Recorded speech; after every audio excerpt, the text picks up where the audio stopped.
Salut à toutes et à tous, merci de regarder ce nouvel épisode de L'œil de Moumou, la chronique média de Mourad Guichard sur le média, bien entendu. Le média qui est, on vous le rappelle, diffusé sur YouTube, mais aussi sur notre site, lemediatv.fr et désormais sur le canal 165 de la Freebox. Mettez-le en favori, passez le message à vos amis.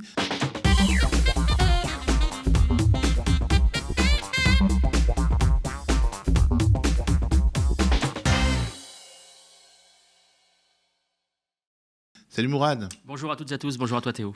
Alors pour commencer, tu as un petit préambule pour nous. Un message m'a particulièrement touché, c'est celui de Sylvie qui a branché sa maman Jeannette, donc Sylvie qui est libraire à Langrune, c'est dans le Calvados, et qui a branché sa maman de 99 ans, Jeannette, il est jamais trop tard pour bien faire, sur le canal 165 de la Freebox, et qui donc a permis à sa maman de pouvoir accéder au programme du média, et elle a posté un message qu'on va voir, où elle explique que ça a changé sa vie, donc vraiment je les embrasse très fort, toutes les deux, Sylvie et Jeannette de Langrune.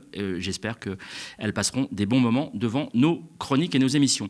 J'ai une petite rectification. J'avais appelé Golnadel, donc le fameux avocat d'extrême droite qui circule notamment sur CNews de manière assez régulière, qui parle de tout et de n'importe quoi et qui raconte tout et n'importe quoi. C'est un vrai tautologue, pour le coup, d'extrême droite.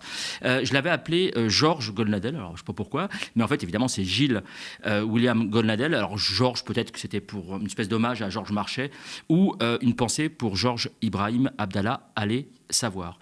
Vous avez été très nombreux, et j'en finirai avec ça, très nombreux à me préciser, alors ça fait un moment que ça dure, c'est assez marrant, qu'on ne dit pas un espèce de, mais une espèce de, évidemment. Alors Mourad.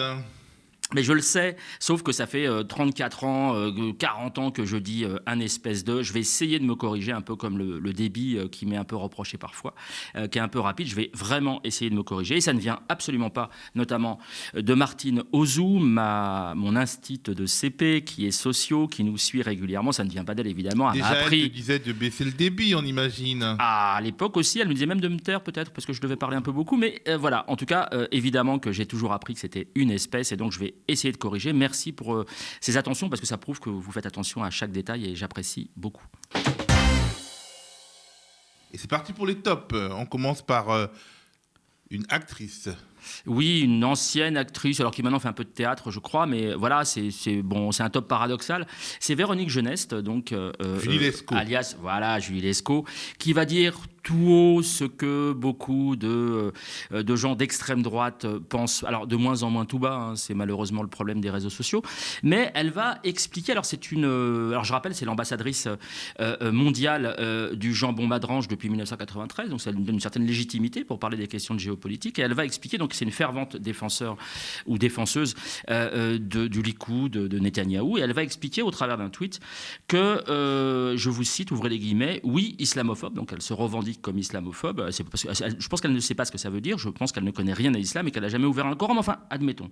Elle est islamophobe, mais, on réouvre les guillemets, mais pas anti-musulmane. Waouh, la subtilité, vous la noterez. C'est mieux que soi-disant anti-Israël alors qu'antisémite. Et elle précise, l'islam est une religion et je n'ai aucune obligation d'aimer les religions, ce qui est exact pour le coup, alors que détester les juifs, comme vous le faites, est un délit. Donc elle répond à un internaute, sauf que l'internaute, évidemment, n'est pas antisémite, il est simplement contre ce qui se passe actuellement à Gaza, contre la politique d'Israël et la politique de son armée génocidaire. Et donc, ce qu'on en retient, c'est qu'en fait, on peut être islamophobe sans être anti-musulman, mais par contre, si on est anti-Israël, qu'on peut qualifier plutôt d'anti-sioniste, pour prendre un terme courant, on est forcément antisémite. Et donc, c'est intéressant parce que avec ces gens qui sont en roue libre, qui n'ont aucune culture politique, aucune culture géopolitique, on apprend des choses que les autres n'osent pas dire pour pas passer pour des cruches ou des tanches, ce qui est le cas présentement pour Véronique Geneste, et ce n'est pas la première fois qu'elle le fait. Alors, une fois n'est pas coutume, tu adresses un top, tu décores d'un top Nathalie Saint-Cric. Oui, alors on l'a un peu chambrée, un peu raillée ici. Là, je voudrais vraiment la féliciter parce qu'elle a eu un éclair de lucidité au détour d'un plateau où elle va recevoir Manuel Bompard. Et puis, elle va faire une démonstration qui est assez classique, hein, parce qu'il y a beaucoup de gens qui disent depuis longtemps il y a des bonnes idées dans tous les partis, il faudra que tout le monde se mette autour de la table et qu'on puisse avancer sur des sujets. Et là, elle va prendre l'exemple, alors un exemple tragique, évidemment, c'est celui du Marocain sous OQTF, on en reparlera tout à l'heure d'ailleurs, qui a qui est présumé être l'assassin d'une jeune femme, et qui a posé la question, évidemment, de savoir ce qu'on fait des OQTF, est-ce qu'on les applique ou pas. Elle va sortir quelque chose d'assez extraordinaire, c'est-à-dire qu'elle va détacher de la politique cette question des OQTF et puis plus largement des questions d'immigration, et elle va faire un aveu assez rigolo. Je vous laisse écouter. D'aide médico-sociale pour les personnes et de dire que si on avait plus de moyens, on les aiderait. Il y a certes ça, mais je suis persuadée que si on était capable de pas faire de la politique sur ce sujet et d'essayer de voir comment toutes les bonnes volontés peuvent se faire, c'est peut-être un peu angélique et un peu crétin. Donc, alors, ce qui est assez drôle dans cette séquence, c'est qu'en fait, elle dit peut-être que c'est crétin, ce qu'elle dit. Alors, bon, je le donne quitus. Alors, soit c'est crétin, et dans ce cas-là, il ne faut pas le dire, soit c'est quelque chose qu'on peut entendre, parce que c'est discutable, ce qu'elle dit, c'est une position tout à fait discutable, tout à fait entendable. Et dans ce cas-là, c'est crétin de dire que c'est crétin. Donc, dans tous les cas, c'est crétin, et je la remercie, je lui mets un top rien que pour ça. C'est un vrai bonheur. Alors, tu décores aujourd'hui, une fois n'est pas coutume, une fois de plus, Pascal Canfin. C'est une figure du macronisme historique, de la fameuse aile gauche du macronisme. Oui, qui s'en est détaché, donc député européen, qui a quitté certaines fonctions au sein de la Macronie. Et Pascal Canfin, donc on revient malheureusement sur cette affaire de Philippines, alors je ne vais pas m'étaler là-dessus, parce que ça a vraiment charrié énormément de choses, notamment à l'extrême droite, avec des récupérations absolument scandaleuses que je vais vous épargner. Pascal Canfin, il a tenté sur le plateau d'une émission du service public, il a tenté d'approcher une certaine réalité, à savoir que on donnait forcément la nationalité de l'agresseur, mais pas de l'agressé. Ce qui est quand même une question qu'on peut se poser, à savoir pourquoi uniquement quand la personne est étrangère, on va préciser son origine. Et là, alors stupeur sur le plateau, écoutez bien, ils vont dire à plusieurs reprises, ça fait sens, ça fait sens, ça fait sens. Je trouve que ça ne fait pas sens du tout, et vous pourriez faire preuve d'un peu d'humilité et de comprendre le fond du propos de Pascal Canfin. Je vous laisse écouter. Il y a autant d'émotions pour Philippine que pour Madame Pellico avant. Ce sont 2 viols. Je voudrais juste rappeler quelque chose. Vous avez mentionné l'origine nationale et le statut légal du violeur de Philippine. Vous ne l'avez pas fait. Personne ne l'a fait pour Madame Pellico. Personne. Personne n'a dit. Ce sont des blancs avec des papiers. Personne. Pourquoi ? Pourquoi ? Non, souvent on rappelle leur métier, les bons pères de famille. C'est sûr, mais c'est une question de bons pères de famille. C'est pas le sujet. On a un individu qui était caractérisé comme dangereux, c'est un violeur, et qui bien était évidemment, censé ne pas être sur le territoire français. Évidemment, et donc je ne légitime. Mais si, c'est ce qui a été dit. Oui, mais c'est parce qu'il est ce que je veux juste dire, évidemment, ce que je veux juste dire, c'est que attention, c'est un Marocain sous OQTF. Et il y a probablement eu un dysfonctionnement, comme on dit, de la chaîne pénale. Et donc, je suis favorable à ce qu'il y ait une enquête précise le moment venu, évidemment. Non. Justement, madame, il y en avait pas. Uniquement. Mais je ne comprends pas le procès que vous nous faites. Bien sûr que non, ce n'est pas le même engrenage. Je veux juste dire que médiatiquement, attention, quand tout d'un coup, on en parle. On dit, bien sûr, vous en parlez, mais vous dites c'est un violeur. C'est un violeur. Et c'est absolument scandaleux. Un étranger sous OQTF. Je veux juste dire que vous vous rendez compte, c'est intéressant. Parce que un Français peut difficilement être sous obligation. Mais bien sûr, ce n'est pas le problème. Ce que je veux juste dire, c'est que, j'essaie de me faire comprendre, c'est que soit on donne la nationalité du pays, de la personne. Et je suis pour qu'on le donne. Je n'ai aucun problème à quand ça fait sens, en tout cas. Mais pourquoi ça ferait sens ? Je ne comprends pas, monsieur. On le donne parce qu'il ne devait pas être là. Mais bien sûr. Mais pourquoi vous le dites pas ? Un Français, il est là. Il est violeur, il est jugé. Très bien, monsieur. Mais j'ai bien compris. Mais on donne sa nationalité parce qu'il ne devait pas être là. Vous savez très bien. On ne s'en sortira pas, là. Ok. Franchement. Alors, on ne s'en sortira pas. Mais je vois très bien la récupération. C'est-à-dire que ce sont des viols dans les 2 cas. On continue avec un de nos amis qui nous fait l'honneur de chroniquer aux médias, Bélir Nabli, que tu veux féliciter. Oui, c'est toujours c'est le top des tops, ce garçon. Il est toujours très précis. Il fait preuve d'une humilité assez remarquable, alors qu'en fait, il vient apporter quelque chose qui cadre littéralement les débats, ce qui est quand même assez rare parmi les éditocrates et les experts de plateau en carton, comme je les appelle. Lui, il vient rappeler tout simplement l'universalité du droit international, c'est-à-dire qu'on ne peut pas dire on doit l'appliquer, par exemple, pour l'Iran, ce qui est un fait, ou l'Afghanistan, mais pas pour Israël, et voyez en quels termes il va expliquer cela. Je voudrais aussi réagir aux propos de mon ami le général Chauvency, lorsqu'il a souligné que finalement, le fait de préserver les vies civiles procédait d'une vision occidentale. C'est faux. Ça ne procède pas d'une vision occidentale. Ça procède du droit international qui revêt a priori un caractère universel, dans la mesure où l'ensemble des États de la communauté internationale souscrivent aux fondamentaux du droit international de la guerre, Convention de Genève, Charte des Nations Unies. Or, et ont appelé ces dernières heures, par ailleurs, à un cessez-le-feu. Vous avez raison. Et ce droit international de la guerre repose sur un principe très simple a priori, c'est la distinction entre les combattants et les civils.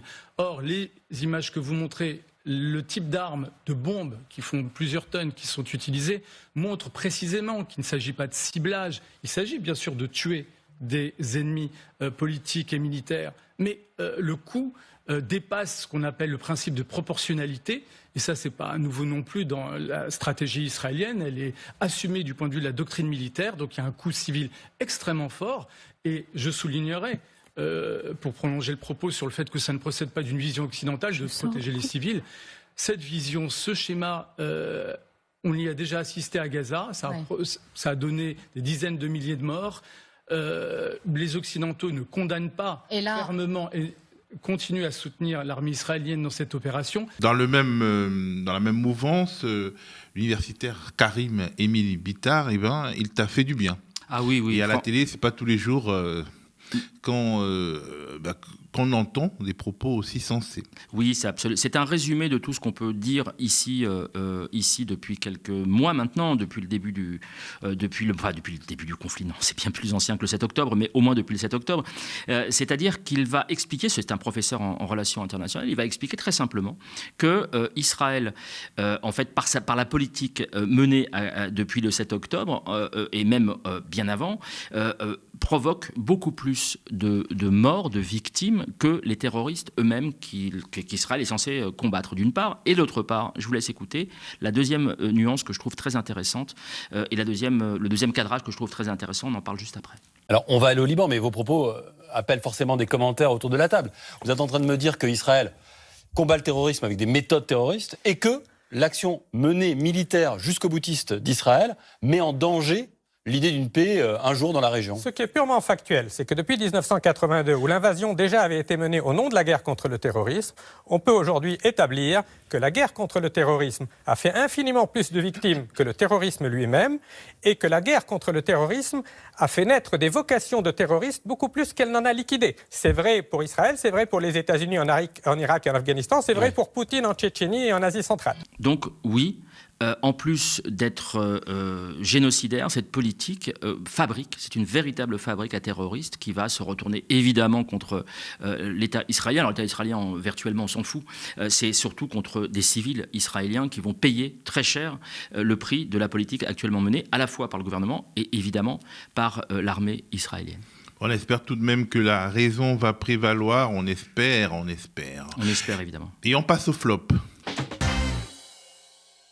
Et on commence par ta radio préférée, oui, Europe 1. Oui, absolument, Europe 1 qui continue sa dérive. Alors Europe 1, c'est très particulier parce que, alors il y a du racisme en plateau, il y a des émissions clairement d'extrême droite, notamment animées par Hanouna, avec des invités exclusivement d'extrême droite, avec parfois des gens qui se perdent un peu, des anciennes personnalités de gauche qui sont présentes et qui servent de caution.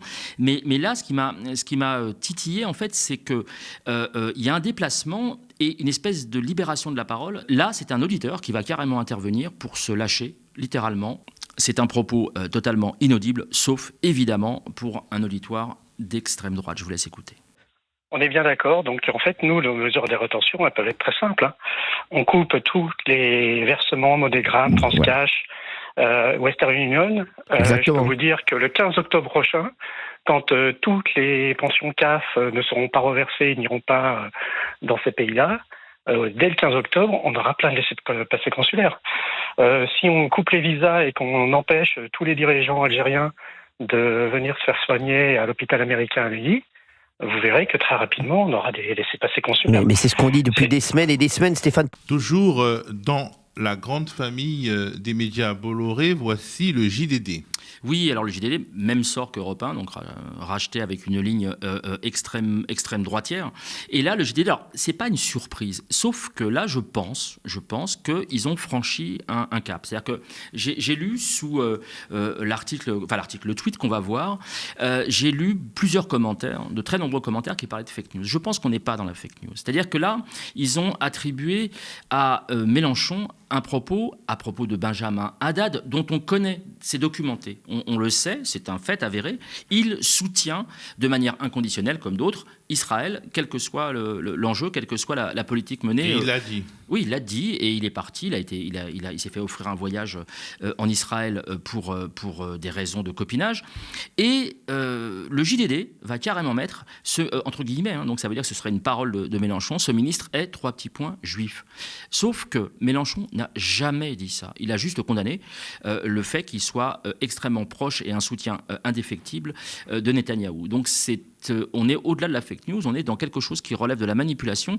Et je me demande, alors je suis allé regarder évidemment les aides à la presse, je suis allé voir, le JDD perçoit des aides à la presse assez nombreuses, et j'espère qu'avec la loi de finances qui va être discutée à l'Assemblée nationale, on va arriver à une proposition qui fasse qu'on conditionne les aides à la presse à ce genre de dérive. C'est-à-dire qu'à partir du moment où on est condamné, ou qu'on est pris en flagrant délit de mensonge volontaire, c'est-à-dire de manipulation de l'information, je dis bien, on soit privé des aides de l'État. Je croise les doigts, on en reparlera sûrement ici, et notamment avec peut-être une ou un invité qui puisse nous éclairer sur cet aspect des choses. Nicolas Sarkozy est dans ta liste de flops. Et non, alors Sarkozy est de retour, tu as entièrement raison, mais c'est plutôt le Véronique Jeunesse des jeunes RPR, à savoir le fils Sarkozy, Louis Sarkozy, qu'on a vu à une époque... Sarkozy pouvant en cacher un autre. Exactement, et le truc c'est que ça finira jamais, quoi. Bon, s'ils se reproduisent à l'infini, je pense que c'est un droit légitime, tu ne les empêcheras pas. Mais exactement, mais enfin ils ne sont pas obligés d'être présents sur les plateaux, et donc... oui, peut-être. Voilà comment il va, de manière très fine, analyser la situation au Moyen-Orient. Je vous laisse écouter un premier extrait. Israël a une main de fer que n'a pas eu la France dans cette affaire. Oui, laissez-moi répondre à votre dernière question. Je ne suis pas bien évidemment militaire et je n'étais pas né au moment de cet attentat, mais je pense que je parle pour beaucoup de Français quand je dis qu'ils crèvent. Israël fait le travail de l'humanité ici. Absolument aucun remords à ce niveau-là, qu'ils crèvent tous. Et vous comprenez aussi l'empathie des Américains qui ont donc subi la même attaque au même moment. Et toutes les têtes, la plupart des têtes qui ont été mises à mort par Israël avaient encore des rewards, enfin des primes sur eux venant des Américains. L'attaque de Pearl Harbor, les États-Unis entrent en guerre. Il y a 2200 morts américains. En 4 ans, les Américains tuent 3,5 millions de Japonais. 100 000 en une nuit. Qui parle du génocide japonais? Il y a 2500 morts au 11 septembre. Les Américains tuent 400 000 Irakiens et Afghans. Le taux de ratio civil et militaire dans ces deux guerres est pire qu'à Gaza, et pire qu'au Hezbollah. Qui parle du génocide afghan? Alors je précise quand même que ce garçon, ce fils à papa, est titulaire d'un master de diplomatie et de relations internationales. C'est incroyable de sortir des bêtises pareilles, des choses en plus sans grosse contradiction sur les plateaux, mais il peut mieux faire. À chaque fois, vous savez, on met ça en rouge sur les copies des élèves, donc peut mieux faire, il va mieux faire. Je vous laisse écouter. Complètement d'accord avec vous, madame, et je vais même aller plus loin. La responsabilité des morts civils de Dresde pendant le bombardement de la 8e Air Force américaine de la Deuxième Guerre mondiale. Nous avons tué, nous les Alliés, des dizaines de milliers de civils allemands. Personne aujourd'hui, ou très peu de personnes, ne remettent cette responsabilité sur les Américains et sur les Anglais. La responsabilité est sur les Allemands. J'ajoute un dernier point. Pourquoi, et je risque de froisser certains sur ce plateau et autres, j'en assume totalement les conséquences. Pourquoi est-ce que c'est complètement nécessaire de risquer et parfois même de mener vers la mort des civils quand on se bat contre le Hamas et le Hezbollah? Parce que si on n'y va pas, si Israël n'y va pas, nous disons à toutes les organisations terroristes au monde Il y a une solution, vous vous cachez derrière les civils et on ne peut pas toucher. Comme d'habitude, je précise que c'est pas tellement à lui que j'en veux, c'est pas à ce Trumpiste pro-armement. Alors je sais pas ce qu'il pense de la peine de mort, mais je pense deviner à peu près. Cette espèce de jeune vieux réac, je lui en veux pas tant que ça en fait, parce qu'il a le droit d'avoir son opinion. Je suis pas là pour censurer qui que ce soit. Simplement, je répète que je ne comprends pas que sur des chaînes sérieuses, on puisse continuer à inviter des gens comme lui. Alors sachant qu'il est là depuis pas très longtemps sur les plateaux de télé, mais il est en boucle et il donne son avis absolument non documenté sur tout et n'importe quoi, avec une espèce de virulence, une espèce de volonté de guerrière qui m'interpelle. Je ne comprends pas, chères consoeurs, chers confrères, pourquoi vous continuez à inviter ces personnes-là.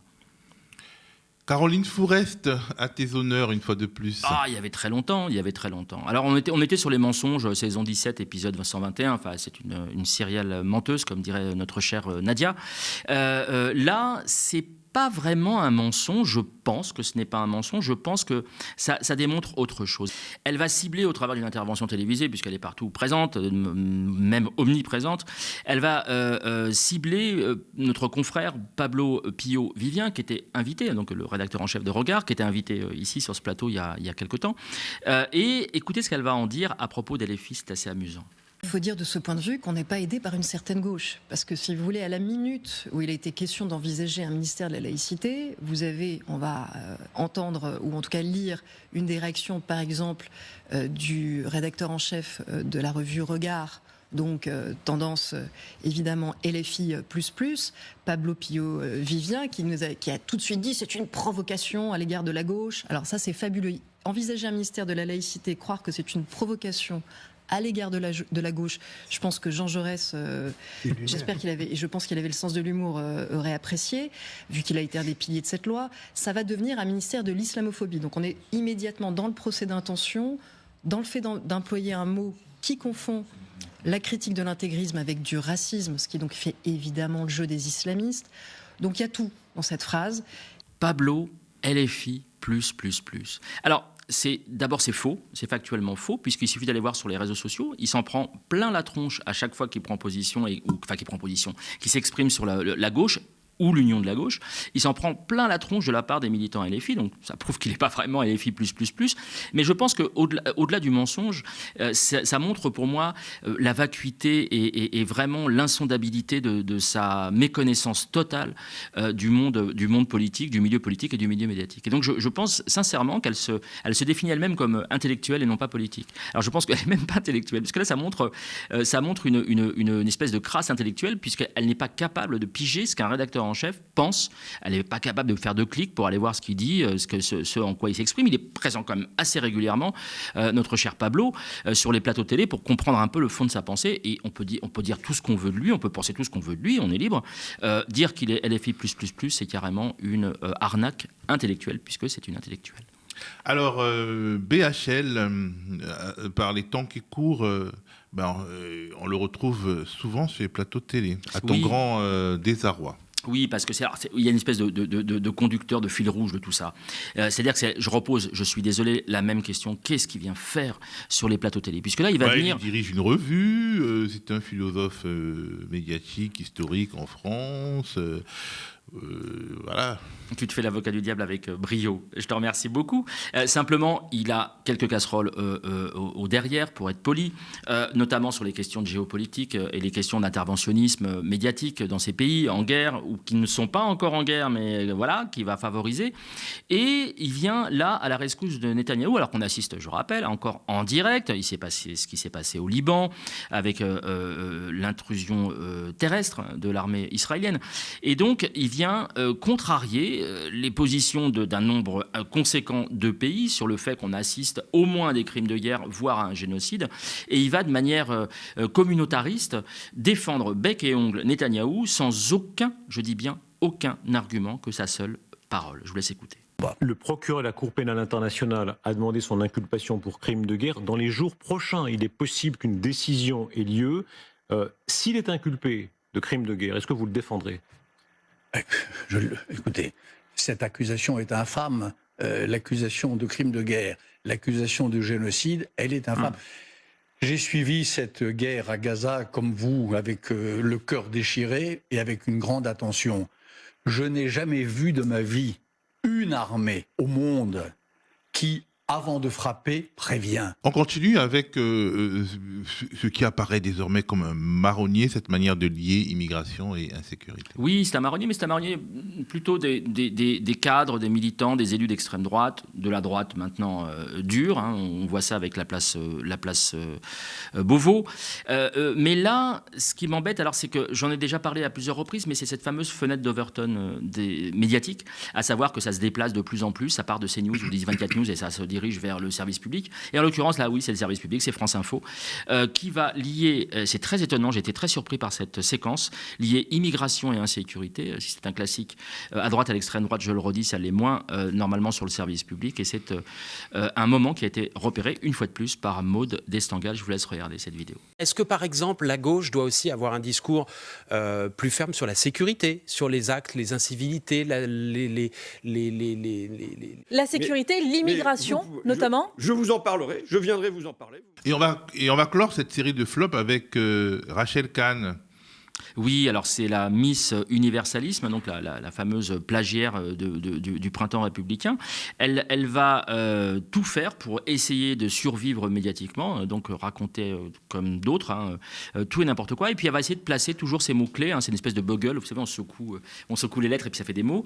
Et le mot universalisme, il faut qu'elle le place à tout prix. On peut parler de l'industrie de la brosse à dents au Burkina Faso. Elle va revenir à l'universalisme. Elle s'en fout complètement. Elle vient là pour sortir ces mots et débiter... universalisme comme des gros guillemets. Oui, hein. Oui, bien sûr. Comme dans, je crois que c'était King Size Me, enfin une espèce de poupée comme ça qu'on tire et puis qui va ressortir toujours les mêmes éléments de langage. Ça devient vraiment fatigant. Mais je pense que c'est l'une des dernières fois que je vous la montre parce que ça me saoule littéralement de savoir qu'on continue. Alors ça se passe chez CNews, donc ils font ce qu'ils veulent avec leur personnalité représentative et leurs experts. Mais ça devient excessivement fatigant. Je vous laisse écouter un très court extrait. Oui, il y a des avis partagés. Après, il y a énormément de choses à dire sur cette question. Je pense que par rapport aux prises de parole, l'immigration n'est pas une chance. Je pense que l'immigration n'est plus une chance. Parce qu'en réalité, lorsqu'on avait un socle très fort, justement, de nos valeurs, de nos principes, de nos coutumes, etc., il y avait une possibilité d'intégration. Mais aujourd'hui, l'intégration, intégrée à quoi ? Lorsque précisément, le principe humaniste et universaliste, donc le principe d'humanité, est entaché par notamment l'extrême gauche. Donc en fait, même ce principe-là est remis en question par certains. Donc finalement, aujourd'hui, moi je partage les avis qui ont été émis ici. Il faut surtout avoir une parole extrêmement ferme, d'abord sur notre humanisme à la française, entre nous, et notre fraternité. On passe au microscope avec une invitée, Emma Faiseau, journaliste indépendante qui a enquêté pour le compte du média indépendant Off Investigation sur la chaîne d'infos du groupe Bolloré et a rédigé un article édifiant intitulé CNews, des reporters terrorisés au service d'une chaîne d'opinion. Salut Emma. Bonjour. Alors Mourad, je te laisse poser la première question. Oui, alors j'ai lu avec attention, d'abord bravo, et puis merci d'être parmi nous. J'ai lu avec attention cette enquête et on y parle pas mal de management, on y apprend pas mal de choses. Alors je vous laisse évidemment le lire dans son entièreté. C'est ouvert à tous. Hein. Absolument. Je voulais savoir, on parle souvent ici de CNews, donc les gens qui nous suivent et nous-mêmes sommes au fait de ce qui se passe malheureusement dans cette chaîne. Ce qui se passe à l'antenne. Oui, à l'antenne, voilà. Là, il y a une partie coulisses qui m'a beaucoup intéressé, notamment sur le management. Est-ce que tu connaissais déjà le fonctionnement de CNews, les travers de CNews, ou est-ce que tu as appris des choses qui t'ont surpris dans cette enquête ? Alors déjà, merci de me recevoir. Donc, moi, je me suis intéressée à la chaîne CNews depuis déjà janvier, dans le cadre d'un documentaire qui sortira en novembre, réalisé par Gauthier Meignier.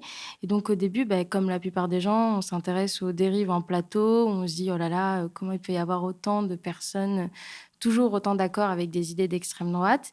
Et puis bêtement, je me disais, oui, il doit y avoir une rédaction derrière qui doit être recrutée en étant tous plus ou moins d'accord, comme à l'armée.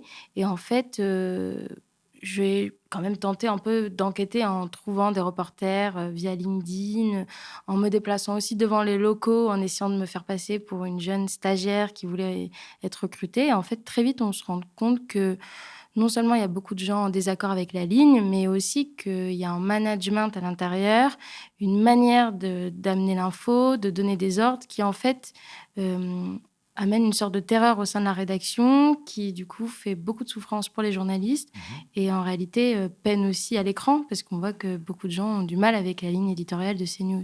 Donc, en gros, sociologiquement, les journalistes de CNews ne sont pas à l'image de CNews. Parce qu'on imagine que vous arrivez à un dîner en ville et quelqu'un vous dit « je suis journaliste à CNews ». En fait, vous avez déjà un portrait robot idéologique de ce journaliste, mais pas vraiment. Il y a peut-être eu des couches successives de recrutement. Comment ça se fait que des journalistes, finalement, pas en accord avec la ligne, s'y trouvent ? Alors déjà, sans refaire toute l'histoire, on sait qu'au moment où Vincent Bolloré monte dans le média CNews, il fait une énorme purge avec un plan de départ très massif.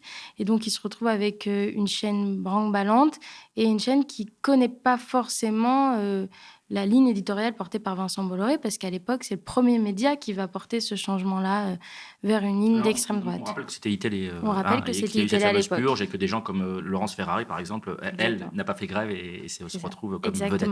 Donc, la plupart des animateurs qui sont encore, eux, étaient déjà dans la chaîne et y sont restés, comme Pascal Praud, Laurence Ferrari, mais quelques journalistes aussi que j'ai eu au téléphone y étaient à cette époque-là. Et en fait, ils sont restés parce que déjà, il y a une difficulté énorme de trouver du travail dans le journalisme. Il y a aussi la réalité du terrain, c'est qu'en réalité, CNews, la rédaction, c'est secondaire, c'est que du plateau. Donc, quand on est reporter, aller sur le terrain, faire 2-3 images, au final, pour beaucoup, c'est pas très grave. Et puis, mine de rien, même si beaucoup disaient être en désaccord, sans non plus surinterpréter leurs propos, on peut quand même y voir une forme un petit peu de privilège parce que la plupart sont bien payés. C'est pas tellement sur eux que retombent les conséquences aussi de la ligne éditoriale de CNews, parce que ça reste pour la plupart des gens très intégrés en France, assez blancs. Certains m'ont même parlé qu'ils étaient très chrétiens, ce qui est très valorisé par CNews. Donc au final, ça leur est loin quand même, cette ligne éditoriale. Ils ne sont pas les victimes directes de ce qu'ils dénoncent. En même temps, la presse française est sociologiquement largement similaire, même la presse de gauche, malheureusement. Et Mourad. Oui, alors justement, c'est parce qu'il y a des... Quand on en discute avec des confrères, des consoeurs, ou même avec des gens lambda qui sont en dehors du monde médiatique ou médiatico-politique, on leur trouve souvent, les interlocuteurs leur trouvent souvent des excuses, notamment c'est ce dont tu as parlé, la précarité de la profession, ce qui est une réalité. Le métier de journaliste est excessivement précaire. Et est-ce que c'était un argument qui a été avancé par des journalistes que tu as peut-être pu rencontrer, d'une part, et d'autre part, est-ce que sur le terrain, ils vivent bien ou pas le fait d'avoir à endosser toute la politique de CNews, à savoir notamment que des gens, on le voit régulièrement sur les réseaux sociaux, refusent, notamment dans les manifestations par exemple, ou même des acteurs politiques ou syndicaux, refusent de parler à CNews du fait de leur ligne éditoriale. Est-ce qu'ils le vivent bien ou pas? Est-ce que tu penses que la précarité est un des ressorts, des moteurs de leur présence sur cette chaîne? Alors, précarité, je dirais pas tant ça, parce que la plupart des reporters que j'ai eus ne sont pas dans une situation précaire économique au sens où on parle, mais c'est plutôt le contraire, c'est-à-dire que c'est des gens qui commencent à être bien payés, parfois avoir un CDD et un CDI, ce qui est quasiment impossible dans la presse, et donc finalement redémarrer à zéro pour eux, là, les mettrait dans une situation de précarité. Mais sinon, pour l'instant, c'est des gens qui vivent plutôt bien, sans parler de ceux qui en sont partis, mais qui aussi ne veulent pas en parler, parce que leur indemnité de départ était très élevée et qui pourrait la perdre en parlant. Une clause de confidentialité. Voilà. Et de non-dénigrement aussi de la chaîne et des filiales de l'actionnaire Vincent Bolloré. Donc, ils ne peuvent même pas avoir un regard critique sur le média après qu'ils en soient partis. Donc, c'est assez compliqué. Et après, pour ceux que j'ai eus qui vont sur le terrain, oui, ils parlent d'une sorte de... Un m'explique que ça devient carrément schizophrénique, c'est qu'en fait, il a la sensation d'aller sur le terrain, dire « Bonjour, je viens de CNews », et il disait directement, je rajoute « Mais je vous rassure, je sais que c'est de la merde que je fais, mais faites-le pour que je finisse vite mon job. » C'est qu'ils en ont même, eux, honte de le dire. Donc certains, ils vont avec des bonnettes noires, même la plupart. Évidemment, pour toutes les manifestations... Des bonnettes noires, c'est-à-dire des bonnettes qui ne portent pas la marque CNews. Exactement. Donc, quand ils interviewent avec le micro, on ne sait pas de qui ils viennent. Et la plupart ont reçu l'ordre maintenant de dire Canal+, pour pas que ça pose problème. Et effectivement, ils ont souvent des gardes du corps que la chaîne leur prête parce qu'ils se font taper dessus. Et quand on regarde dans les manifestations France Info ou même la radio, RTL, France Inter, il n'y a pas les mêmes dispositifs qui sont mis en place. Ils se font rarement taper dessus. Je ne justifie pas de taper sur un journaliste, mais je dis juste que c'est étonnant que ça n'arrive qu'à ces médias-là. BFM aussi, d'ailleurs.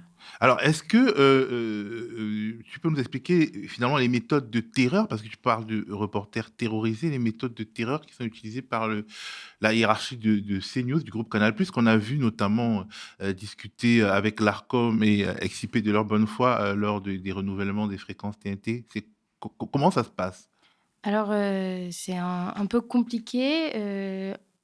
En gros, au moment où Vincent Bolloré arrive à la chaîne, il nomme un homme qui était à la base directeur de la régie publicitaire qui s'appelle Serge Nedjar et son assistant, directeur de l'information, je crois, c'est Thomas Bauder. Donc c'est un binôme de choc à CNews qui sont là depuis 2016, après la grève d'ITélé, et qui resteront encore jusqu'à présent, ils y sont, et qui m'ont été décrits par tous les témoins que j'ai eus d'une manière assez catastrophique, je ne vais pas exagérer non plus, mais certains m'ont parlé de...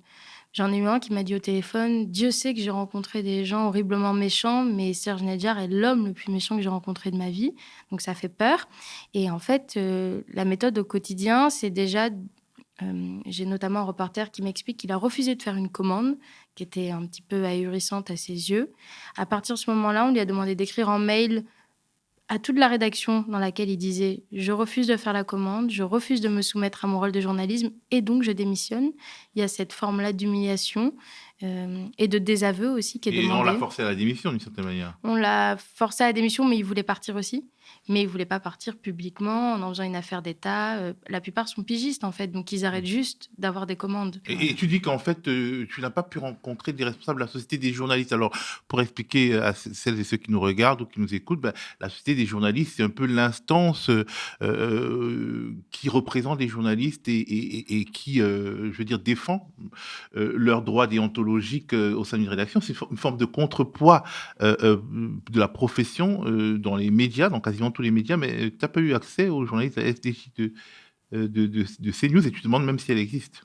Elle a été dissoute en 2023 par la rédaction, en fait. Elle s'est autodissoute alors?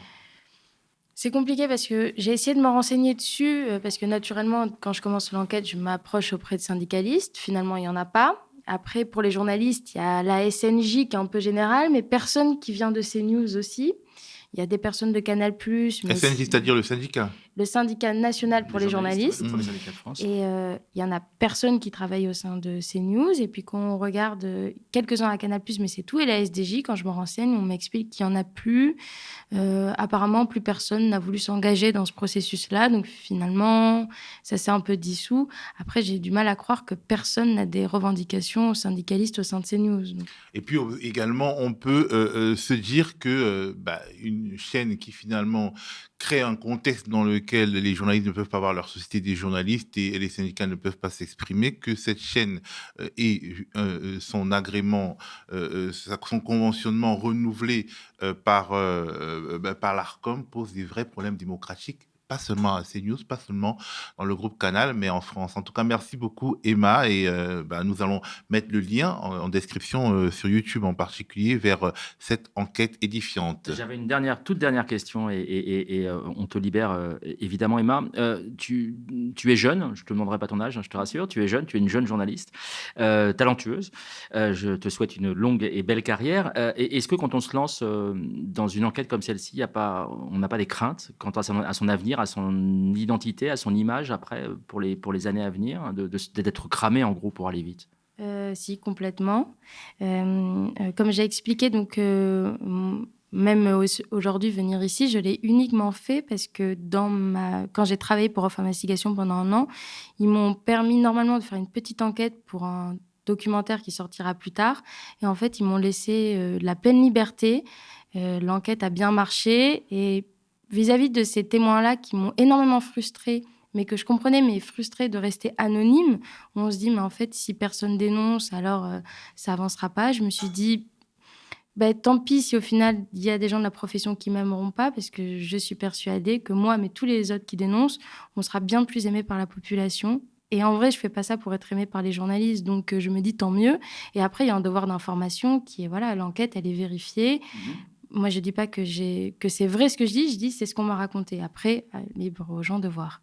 Voilà. Merci en tout cas pour ce courage, Emma Fezo, journaliste indépendante, qui a publié une enquête sur le site de Off Investigation sur les reporters terrorisés au service d'une chaîne d'opinion, cette chaîne étant CNews. Alors, Mourad, c'est l'heure de ton coup de cœur. Oui, alors c'est un coup de cœur qui va. Alors, il est en 2 parties très rapides. Je rappelle le concert de Sidi Wacho le 5 octobre à l'Élysée-Montmartre, donc c'est samedi à venir. Donc, j'espère que vous y serez nombreux. C'est un groupe que j'aime beaucoup. Alors, c'est un groupe de ch'tiliens. C'est un mélange de lillois, donc de ch'ti, et de chiliens. Voilà, ça donne quelque chose d'assez détonnant. Donc, si vous y êtes, j'espère qu'on s'y retrouvera pour un joyeux pogo. L'autre partie, ça concerne le premier roman d'Anaël Jonah. Donc, on va voir la jaquette, et qui s'appelle Danse avec tes chaînes. Et ça traite, donc c'est chez Fayard, ça traite d'une affaire particulière que je trouve extrêmement intéressante. Donc c'est un roman, je le précise bien, mais un roman qui s'attache à une réalité historique qui est celle de, j'emploie ce terme à dessein, de la déportation réelle pendant plusieurs décennies d'enfants de la Réunion qui sont venus peupler une certaine... Alors au départ c'est la Creuse, et puis qui sont venus peupler plusieurs départements français.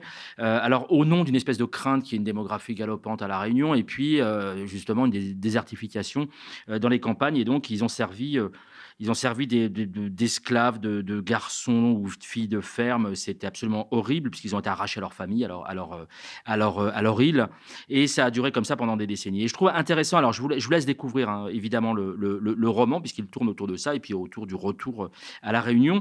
Mais pour ce premier roman, au-delà de la qualité littéraire, ça vient poser une question qui, moi, m'intéresse beaucoup, c'est le mythe gaullien. C'est-à-dire qu'on parle toujours du général de Gaulle, on se revendique du général de Gaulle comme si c'était, au dit de Pompidou, comme si c'était des espèces de dieux vivants.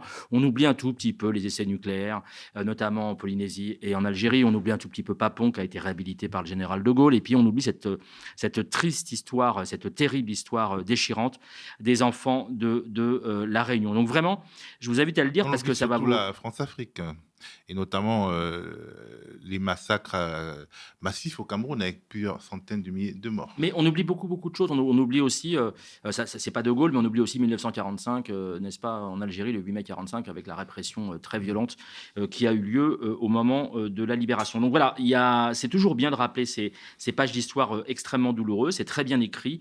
Je rappelle que c'est donc le premier roman d'Anaël Jonah, Danse avec tes chaînes. Ça fait partie de la rentrée littéraire de Fayard qui est quand même une maison d'édition assez prestigieuse, et je remercie infiniment Jean-François Dauvin, qui est directeur littéraire, de m'avoir fait suivre cet excellent ouvrage. Alors on va terminer avec les remerciements, pas beaucoup de remerciements, parce que là on a explosé le temps. Oui, effectivement, ce sera très court, puisqu'on a un peu explosé, mais c'était vraiment passionnant, et je remercie encore Emma de sa présence. Alors, mes remerciements cette fois-ci iront à Krika de Bruz, BRUZ, c'est près de Rennes, Rosa Lux, la fameuse Jeannette de 99 ans, donc l'une de nos plus vénérées téléspectatrices, donc de Langrune, Marc de Tours, Frédéric de Paris. Alors Frédéric, que j'ai rencontré il y a quelques jours et qui s'occupe du Téléthon, qui a lieu en novembre, donc on peut débattre sur la question du Téléthon, mais enfin il est très engagé et je le trouve très courageux. Riles de l'Étincelle de la rue de Lyon, donc c'est une petite brasserie, un bar-brasserie de la rue de Lyon, c'est juste en face, c'est à 100 mètres de la gare de Lyon. Et dans ce bar, en fait, tout le monde est super sympa, et ils ont une passion pour les médias et la politique qui me laisse parfois sans voix. L'ensorceleuse 69, Robert Valbon, qui m'a écrit par le biais du Média, qui est d'Argenteuil et qui est le fils de Georges Valbon, l'ancienne personnalité politique du Parti communiste des années 70 et 80, que je salue très chaleureusement.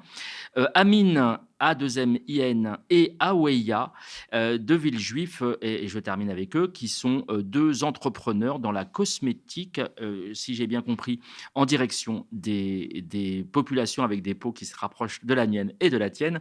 Et je leur souhaite du succès dans toutes leurs œuvres. Voilà pour aujourd'hui. Merci Mourad, merci Emma, et merci à vous d'avoir regardé l'œil de Moumou sur le média, sur le canal 165 de la Freebox, sur YouTube ou sur notre site internet. Le média, votre média, on le rappelle, ne vit que des dons et des abonnements de soutien de celles et ceux qui le regardent et qui l'aiment. Allez donc sur lemediatv.fr/soutien et donnez-nous de la force. Donnez-vous de la force. Restez connectés aux médias.